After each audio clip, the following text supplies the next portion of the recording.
Baba Mungu wa rehema, mwenye uweza na nguvu, akubariki Mwokozi, akubariki kwa uweza wake na kwa nguvu zake. Tunamshukuru tena, karibu tena katika muda mzuri wa kutafakari neno lake. Hili ni muhimu sana kuendelea kujazwa wakati wote. Kuishi kwetu ni neno. Neno la Mungu ndilo linatufanya kuishi, kustawi, kuendelea na kushinda. Neno la Mungu ni saa, neno la Mungu ni moto, neno la Mungu ni uzima, neno takatifu. Mungu anatupatia hili, aendelee kutuwezesha kwa kuwa tunaweza kushinda ulimwengu na mkuu wa giza kupitia neno Yesu Kristo wa Nazareti aliye hai. Ninakushukuru Mungu Baba na Mwana na Roho Mtakatifu. Ninakuhitaji tena katika saa na muda huu pia. Ninaomba utawala, umiliki na uweza wako katika muda huu mzuri ambapo tena tunatamani kushibishwa nafsi zetu rohoni mwetu, watu wapate kuponywa, kujengwa na kuimarishwa kwa neno lako. Asante kwa wakati huu na saa hii. Ninaomba mapenzi yako yakatimizwe katika jina lako Yesu Kristo, na nguvu zako mwenye nguvu naomba zikatawale sasa katika jina la Yesu. Asante kwa kutupenda, kwa kutusaidia. Asante kwa uaminifu wako. Roho Mtakatifu, naomba tuongoze katika kujua, katika kufahamu neno hili la uzima. Ninaangusha, ninaivuruga mipango yote ya adui inayoshambulia watu, fikra, nafsi, ili wasielewe, ili wasisikie. Ninaiharibu hiyo njia na hiyo mipango, ninaivuruga katika jina la Yesu. Na isambaratike yote na kutoweka sasa katika jina la Yesu Kristo. Baba yetu, Mungu wetu, mfalme wetu, asante kwa pendo lako, kwa Roho Mtakatifu. Amen, amen. Haleluya. Neno la Mungu ni kutoka sura ile ya 8 ya Mithali. Tunajifunza juu ya hekima. Hekima ya Mungu. Kuna hekima ya Mungu na hekima ya duniani. Umuhimu wa kuwa na hekima ya Mungu. Kuna umuhimu mkubwa wa kuwa na hekima ya Mungu. Hekima ya Mungu. Hekima ya Mungu ni muhimu sana kuwa nayo, na hata ni muhimu kwa wakati wote na nyakati tulizo nazo pia. Sura ya 8 katika Biblia, ukianzia mstari wa kwanza anasema, je, hekima hali ufahamu atoi sauti yake? Juu ya mahali palipoinuka, karibu na njia, penye njia panda, ndipo asimamapo. Karibu na malango, mahali pa kuingia mjini, mahali pa kuingia malango, anapiga kelele, enyi watu, na waita ninyi, na sauti yangu ni kwa wanadamu. Enyi wajinga, fahamuni, werevu, nanyi wapumbavu, mpate moyo wa kufahamu. Sikieni, maana nitasema yaliyo mazuri, na kufumbua midomo yangu kutakuwa maadili. Maana kinywa changu kitasema kweli, na uovu ni chukizo kwa midomo yangu. Maneno yote ya kinywa changu yana haki. Hapana hata neno lililopotoka au la ukaidi. Hapana hata neno lililopotoka au la ukaidi. Yote humwelekea yule afahamuye. Yote humwelekea yule afahamuye. Yote huelekea mbele yao waliopata maarifa. Pokea mafundisho yangu, wala si fedha. Pokea mafundisho yangu, wala si fedha. Narudia mara ya 3. Pokea mafundisho yangu, wala si fedha. Huo ni mstari wa 10. Na maarifa kuliko dhahabu safi. Mstari wa 11. Maana hekima ni bora kuliko marijani, wala vyote vinavyotamanika havilingani nayo. Naenda usome mstari ule wa 17. Na wapenda wale wanipendao, na wale wanitafutao kwa bidii wataniona. utajiri na heshima ziko kwangu. Naam, utajiri udumuo na haki pia. Amina. Ni Bwana, neno lake limetujilia kwa neema kabisa, kwa neema kabisa. Hekima ulia, hekima nyamazi, na ufahamu utoa sauti. Hekima ya Mungu haiwezi kunyamaza pale ambapo panatakiwa sauti itoke, makemeo yatoke, au kukemea au kuonya au kufariji. Hekima ya Mungu haitatulia. Na hekima ya Mungu ni njema mno na ni njema sana kwenye maisha yetu. Ni jambo muhimu na la kwanza la kipekee ambalo tutaweza kuliona kuliko vitu vyote, kuliko vitu tunavyoviona kwenye ulimwengu. Basi hekima ni bora zaidi. Anasema mahali palipoinuka karibu na njia, yeye yupo huyo hekima. Karibu na malango, mahali pa kuingilia, anapaza sauti, anasema na sauti yake ni kwa ajili ya wanadamu, si kwa ajili ya vitu vingine, ni kwa ajili ya wanadamu. Anatamka hapa, anataja hapa. Anasema enyi watu ninyi, enyi watu nawaita ninyi, mstari ule wa 4, na sauti yangu ni kwa wanadamu. Hii tunajifunza juu ya umuhimu wa kuwa na hekima ya Mungu. Kuna umuhimu mkubwa sana. Anasema sikieni, maana nitasema yaliyo mazuri. Anatoa sifa zake na vile ambavyo vinatoka kwenye hekima, vile vinavyotoka kwenye hekima. Anasema yaliyo mazuri, sio mabaya. Anafumbua midomo na anasema kutakuwa maadili. Anasema na kufumbua midomo yangu kutakuwa maadili. Ndani ya hekima kuna maadili mazuri, maadili mema. Tunaona watu wanavyokosa maadili sasa. Unamwona ni mtu msomi lakini hana maadili kabisa. Hekima yake ni hakuna kitu kabisa. Anafanya mambo ya madudu ya kitoto yasiyo na maana, yasiyoeleweka. Mstari ule wa 8. Mstari wa 8 anasema maneno yote ya kinywa changu yana haki. Katika hekima au ndani ya hekima kuna haki. Ndani ya hekima ya Mungu inapatikana haki. Nimesema kuna hekima za namna mbili. Ya kwanza ni hekima ya Mungu, alafu baadaye inakuja hekima inaitwa ya kidunia, hekima ya kibinadamu, ambayo kusoma kwenye kitabu cha Wakorinto, Mungu anasema ameikataa. Mungu ameikataa hekima ya kidunia, ya kibinadamu, kwa sababu haileti haki ya Mungu, haitimizi mapenzi ya Mungu, haiwezi kufanya vile Mungu anataka, ufanya tofauti. Kwa hiyo Mungu anaikataa, ameikataa. Anahitaji hekima yake itawale. Jina la Yesu litukuzwe sana na lisifiwe milele. Anasema hayo. Kwa hiyo Mungu na hekima yake ambaye ni ya pekee sana, ni ya kipekee kuliko vitu vyote, ni ya kipekee.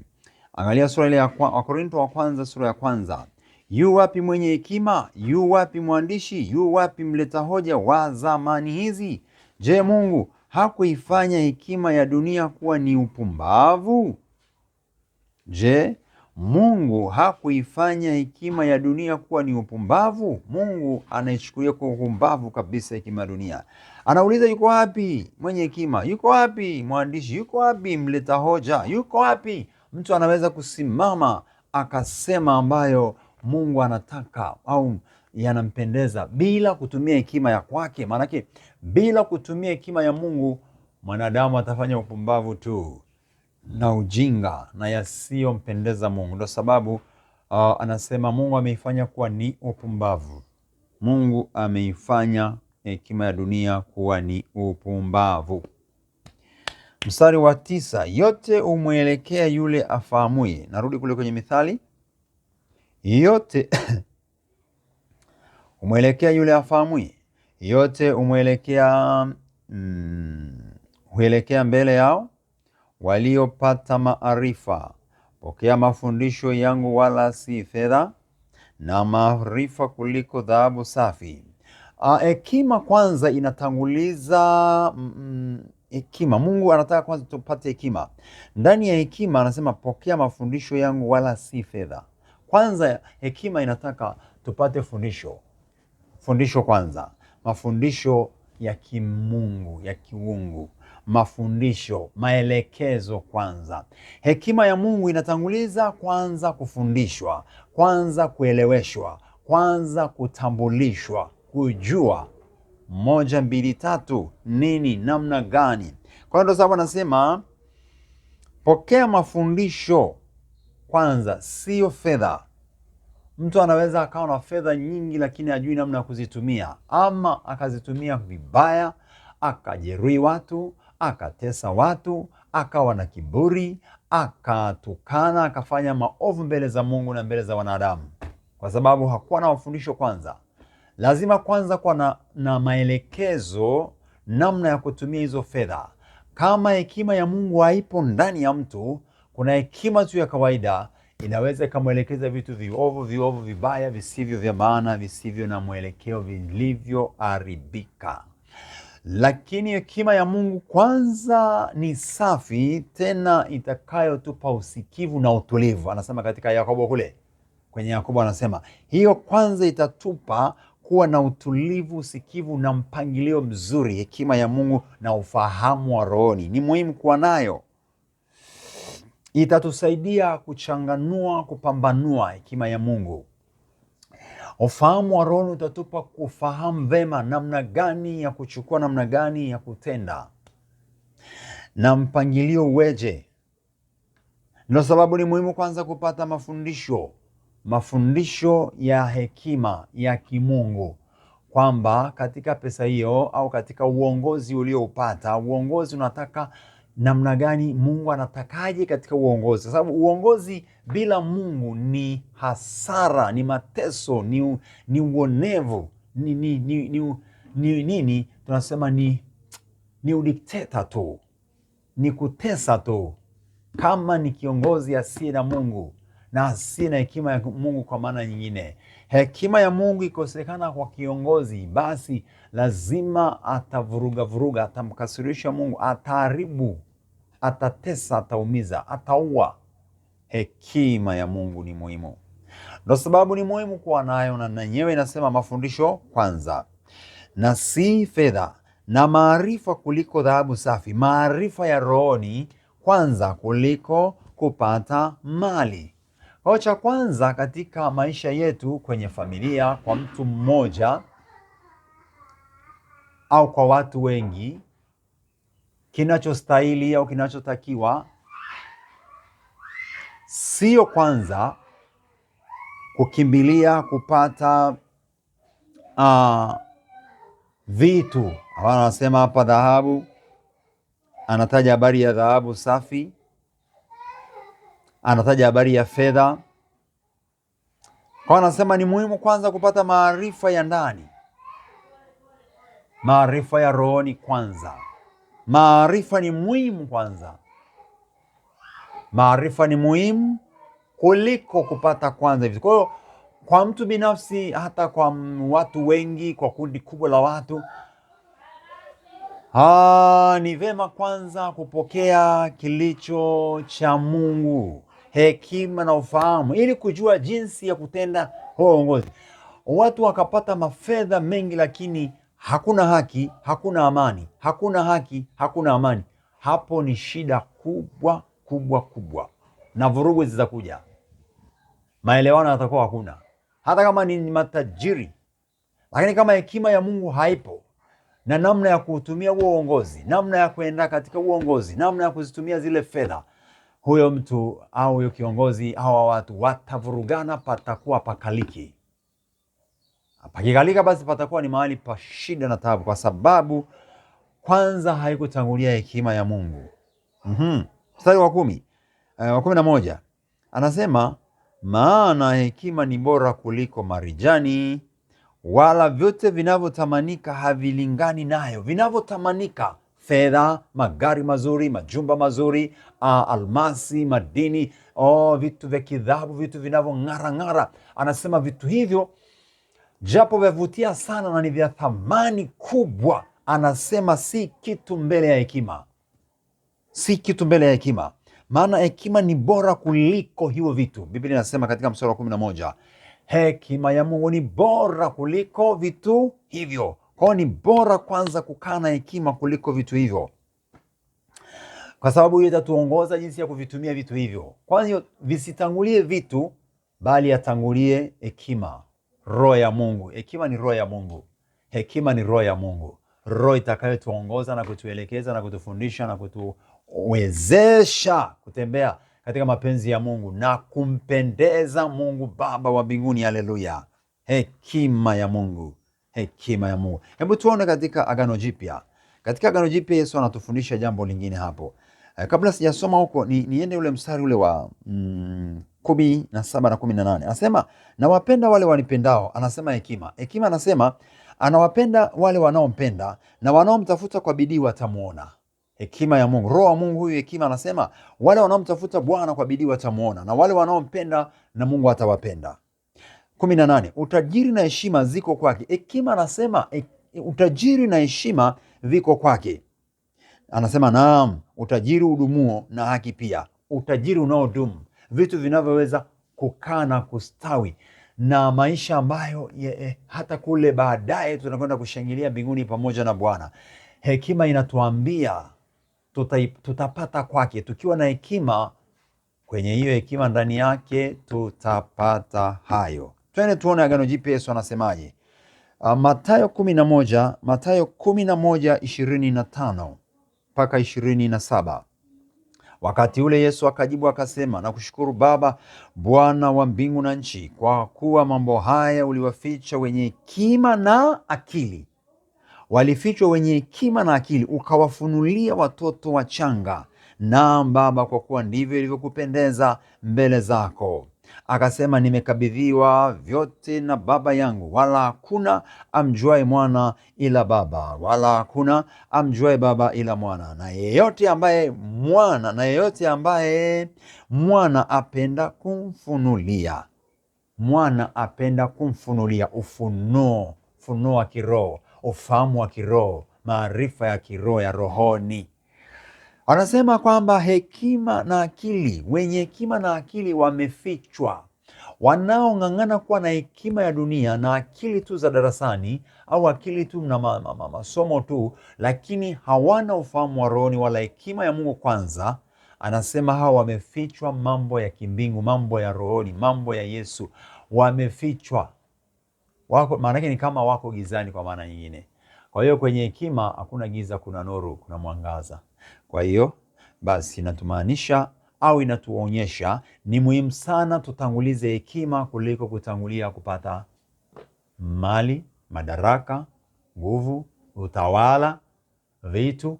Ni vema na muhimu sana tutafute kwanza hekima ya Mungu na maarifa ya rohoni na ufahamu wa rohoni utujaze, ili tukishavipata hivyo vitu, iwe ni uongozi, iwe ni utawala, iwe ni fedha, biashara, ndoa, mke, mume, iwe chochote kile, tujue ni namna gani ya kupangilia, ya kufanya, ya kutenda, namna gani ya kuenenda, ili Mungu atukuzwe katika hivyo.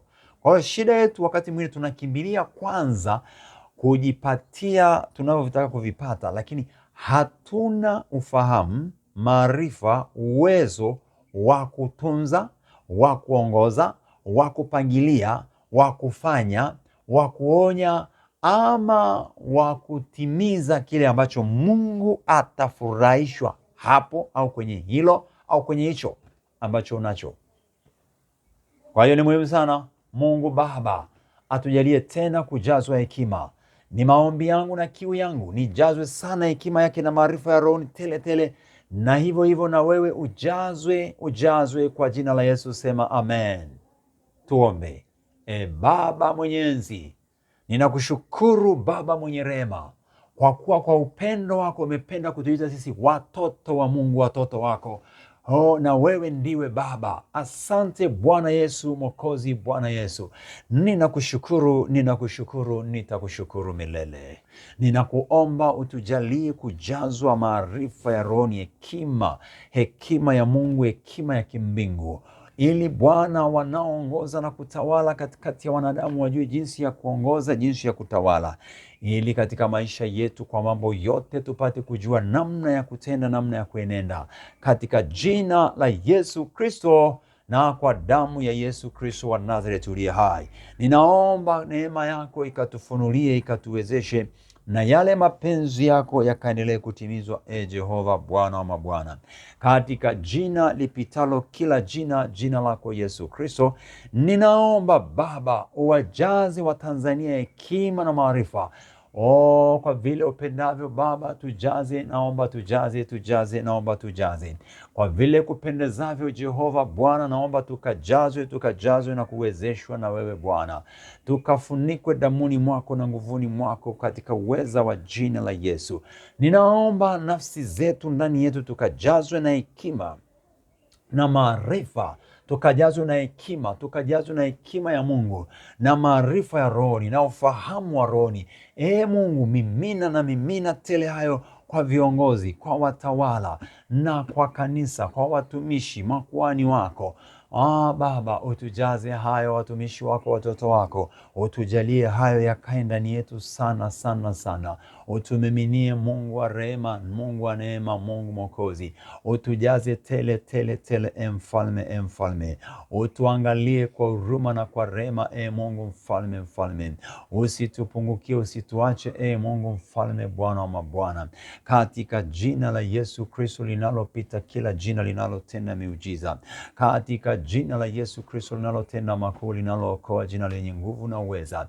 Ninaomba Baba, wezesha, fanikisha, tumimine baraka na rehema zako, Mwokozi, katika jina la Yesu, katika Bwana na Mwokozi. Ninaomba Baba, tujalie watu wako, ili tujue jinsi ya kufanya, jinsi ya kuongoza, jinsi ya kutawala, jinsi ya kutumia vile ulivyotupa macho, akili, mikono, miguu, moyo, tujue kuvitumia sawasawa na mapenzi yako. Mbarikie kila mmoja asikiae sasa, wakati wote, ikawe kwake amefahamu, amefunguliwa kuelewa, akajazwe sana hekima ya Mungu. Kwa katika hekima kuna mpangilio mzuri na mipango mizuri iliyo ya kipekee sana, namna ya kuenenda na kuyatenda mapenzi ya Mungu Baba yetu aliye mkuu na Mwokozi.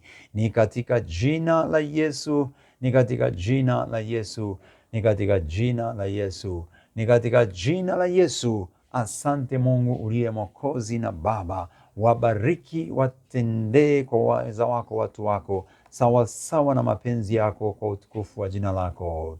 Asante Mungu Roho Mtakatifu, Bwana wa majeshi na Mungu wa milele, utukuzwe. Bwana akubariki milele, amina na amina. Bwana akuangazie na nuru zake, na akufadhili kwa fadhili zake, akupe kuendelea na kusonga mbele. Mpende. Bwana Mwokozi akupenda hata wewe.